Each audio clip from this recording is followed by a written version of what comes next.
Video में सबसे पहले हम पुराने महीने के करंट अफेयर्स का रिवीजन करेंगे। तो हमारा पहला प्रश्न है, भारतीय जनता पार्टी के अभी 11वें राष्ट्रीय अध्यक्ष कौन बने? तो आंसर होगा जेपी नड्डा, जगत प्रकाश नड्डा।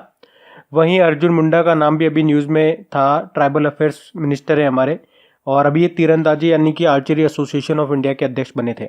फिर है JIL सिटी मोमेंटम इंडेक्स 2020 में विश्व का सबसे डायनेमिक शहर किसे चुना गया? तो आंसर होगा हैदराबाद को। JIL ये अमेरिकी रियल एस्टेट सेवा फर्म है, नाम है इसका जॉन्स लॉन्ग लॉसेल।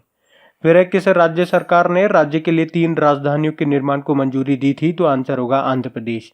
वैसे ये जो बिल था वो राज्य परिषद में जाकर के अटक गया था, लेकिन फिर भी ये क्वेश्चन बनेगा तो आप याद रखना। अच्छा, वो 3 राजधानियां कौन कौन सी? एक तो अमरावती, विशाखापत्तनम और कुर्नूल। और किस किस को कौन सी राजधानी के रूप में चुना गया? तो अमरावती को बनाना था विधि राजधानी यानी कि लेजिस्लेटिव कैपिटल, विशाखापत्तनम को कार्यकारी राजधानी यानी कि एग्जीक्यूटिव कैपिटल, और कुर्नूल को न्यायिक राजधानी यानी कि जुडिशियल कैपिटल। इंडोनेशिया मास्टर्स में महिला एकल का खिताब किस बैडमिंटन खिलाड़ी ने जीता? तो आंसर होगा रचानोक इंतानोन ने, थाईलैंड की है ये। फिर है, वर्ल्ड इकोनॉमिक फोरम की ग्लोबल सोशल मोबिलिटी रिपोर्ट 2020 में भारत किस स्थान पे रहा था? भारत 76 नंबर पे रहा था, और इसमें टॉप पे रहा था डेनमार्क। मतलब समाज को बेहतर बनाने में कौन सा देश किस स्थान पे है उसको बताती है रिपोर्ट। देखो, वर्ल्ड इकोनॉमिक फोरम से 3 पॉइंट हमेशा याद रखो। इसकी स्थापना कब हुई थी? 1971 में, और हेडक्वार्टर कोलोनी स्विट्जरलैंड में है, और इसके प्रमुख कौन है? क्लॉस स्वेब है। फिर है, डिप्लोमेट कप क्रिकेट चैंपियनशिप 2020 ये किसने जीता था? तो आंसर होगा भारत ने। फिर है, फिट इंडिया साइक्लोथॉन का उद्घाटन ये कहाँ पे किया गया था? तो आंसर होगा गोवा के पणजी में। ये उद्घाटन किया था हमारे युवा व खेल मंत्री किरण रिजिजू ने। अच्छा, गोवा में केवल एकमात्र ही अभी तक इंटरनेशनल एयरपोर्ट है, और उसका नाम क्या है? Dabolim international airport. पर याद रखना, अभी गोवा में दूसरा इंटरनेशनल एयरपोर्ट भी बनेगा, गोवा के मोपा में। और अभी आपको याद होगा, इस साल जो नेशनल गेम्स होंगे ये आपके गोवा में ही होंगे। अभी ये न्यूज में था क्योंकि इसका शुभंकर मैस्कॉट चुना गया था। मैस्कॉट है इसका रूबी गुला, जो कि फ्लेम थ्रोटेड बुलबुल है, और ये गोवा की स्टेट बर्ड है। फिर है, किसे बैंक ऑफ इंडिया का MD CEO बनाया गया? तो आंसर होगा अतनु कुमार दास को। साथ में कुछ और बैंक के MD CEO भी बने थे, जैसे कि बैंक ऑफ बड़ौदा, संजीव चड्डा बने इसके MD CEO। कनेरा बैंक के बने थे लिंगम वेंकट प्रभाकर। जोमेटो ने किसका अधिग्रहण कर लिया है? तो उबर ईट्स का भारत में जोमेटो ने अधिग्रहण कर लिया यानी कि खरीद लिया है। जोमेटो के CEO हैं दीपिंदर गोयल। फिर है, विश्व की सबसे लंबी 18,000 किलोमीटर से अधिक मानव श्रृंखला का आयोजन ये कहाँ पे किया गया था? बिहार में। तो बिहार के जल जीवन हरियाली अभियान के तहत इस मानव श्रृंखला का आयोजन किया गया था, और इसमें 5 करोड़ लोगों ने पार्टिसिपेट किया था। मानव श्रृंखला समझ रहे हो ना? मतलब लोगों ने एक दूसरे का हाथ पकड़ के एक लंबी चेन बनाई, और कितनी लंबी बन गई? 18,000 किलोमीटर से भी ज्यादा लंबी चेन बन गई। बढ़ते हैं आगे। फिर है, अगले विदेश सचिव के रूप में किसको नियुक्त किया गया? तो सही उत्तर होगा हर्षवर्धन श्रृंगला को। आपको याद होगा, ये जो हर्षवर्धन श्रृंगला थे अभी तक USA में भारतीय राजदूत थे, इंडियन एम्बेसडर थे। चलो, एक प्रश्न आपका यहाँ पे तैयार हो गया। मेरे ख्याल से इस वीडियो का ये पहला प्रश्न मैं आपसे पूछ रहा हूँ। आप मुझे बताओ, अभी USA में भारतीय राजदूत किसको नियुक्त किया गया है? कई बार मैं आपको बता चुका हूँ, चलो मैं हिंट दे देता हूँ। T से नाम उनका चालू होता है, टी फॉर टेबल। अच्छा, विदेश मंत्री कौन है हमारे? सुब्रमण्यम जयशंकर है।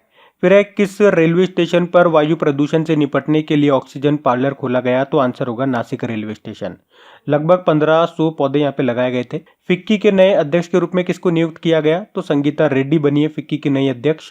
फिक्की मतलब federation of Indian chamber of commerce and industry, जिसका हेडक्वार्टर आपका नई दिल्ली में है, और उपाध्यक्ष बने इसके संजीव मेहता। फिर है, किस राज्य ने YSR नेथन्ना नेस्तम योजना शुरू की थी? तो आप समझ गए होंगे, आंध्र प्रदेश आंसर होगा। क्या थी ये योजना? तो इस योजना में जो राज्य के हथकरघा जो बुनकर होते हैं ना, उनको सालाना 24,000 रुपए की वित्तीय सहायता दी जाएगी इस योजना में। फिर झारखंड के नए मुख्यमंत्री कौन बने थे? तो हेमंत सोरेन बने थे, झारखंड मुक्ति मोर्चा पार्टी से हैं ये। और झारखंड की जो कैपिटल है वो है रांची, गवर्नर है द्रौपदी मुर्मू। फिर है, राष्ट्रीय उपभोक्ता दिवस कब मनाया? तो 24 दिसंबर को मनाया गया। और एक वर्ल्ड कंज्यूमर राइट डे होता है जो हम 15 मार्च को मनाते हैं, जिसकी थीम क्या रही थी? Trusted smart product. फिर है, किसने QRSAM यानी कि quick reaction surface to air missile का सफल परीक्षण किया था? मतलब कहाँ से किया था? तो उड़ीसा से किया था। फिर है, इंट्रीगल कोच फैक्ट्री ने कितने दिनों में रिकॉर्ड 3000 रेल कोचेस का निर्माण किया? तो आंसर होगा 215 दिनों में। अच्छा, भारत में मुख्य रूप से 3 जगह आपके रेल कोचेस का निर्माण होता है। एक तो यही हो गया integral coach factory Kerala Kochi में है, और एक कपूरथला पंजाब में है, और एक मॉडर्न रेलवे कोच फैक्ट्री आपका रायबरेली यूपी में। फिर एक किस टीम ने फीफा क्लब वर्ल्ड कप का खिताब जीता? तो इंग्लैंड का क्लब है ये लिवरपूल इसने। और किसको हराया? तो ब्राजील के फ्लेमिंगो क्लब को हराया। फिर एक कौन एसोचैम के नए अध्यक्ष बने? तो आंसर होगा निरंजन हीरानंदानी। एसोचैम मतलब associated chamber of commerce and industry of India. बढ़ते हैं आगे। अच्छा स्टूडेंट्स, आप लोगों को याद दिला दूं, अगर आपको वीडियो अच्छा लग रहा है तो प्लीज वीडियो को लाइक करके शेयर जरूर कर देना अपने दोस्तों में। मैं आपको अभी इसलिए बता रहा हूं क्योंकि लास्ट में जाकर के आप लोग भूल जाते हैं, तो इसको शेयर करना मत भूलना। बढ़ते हैं आगे। तो चलिए कल के करंट अफेयर्स का भी हम लोग रिवीजन कर लेते हैं। पहला प्रश्न आपसे पूछा गया था वर्ल्ड रेडियो डे ये हमने कब मनाया? तो याद रखना 13 फरवरी को, जिसकी थीम थी रेडियो एंड डाइवर्सिटी।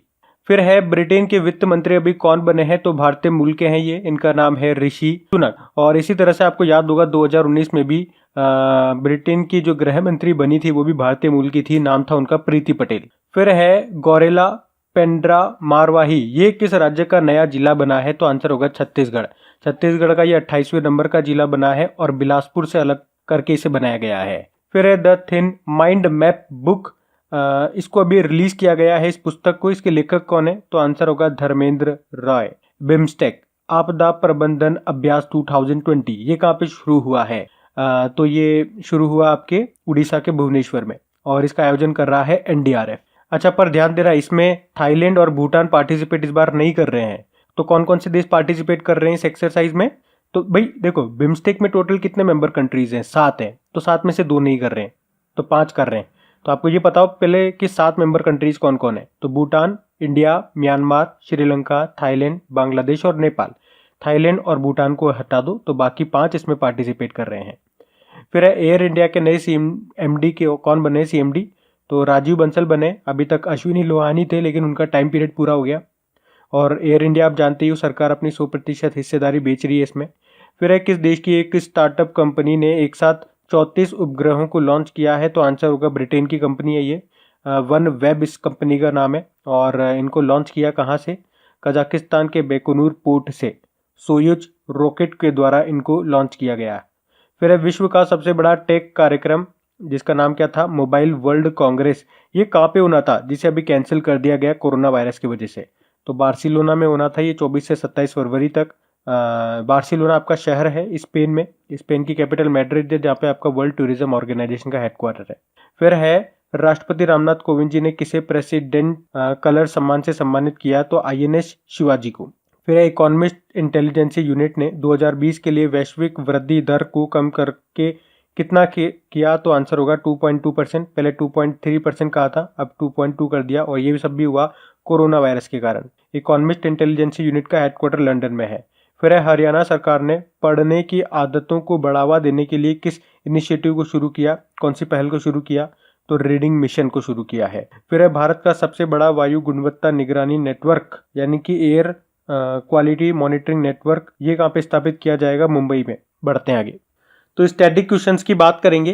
पहला प्रश्न हमारा है चमेरा बांध ये किस राज्य में है? शायद ये शीट तो हम कुछ दिन पहले भी कर चुके हैं, मुश्किल से 1 हफ्ते के अंदर अंदर की बात होनी चाहिए। चलो देखते हैं फिर से। चमेरा बांध ये किस राज्य में है? ये हिमाचल प्रदेश में है। और उकई डैम ये किस नदी पे है? आपका ताप्ती नदी पे है और गुजरात में है ये। अलमट्टी डैम ये आपका है कर्नाटक में, कृष्णा नदी पे।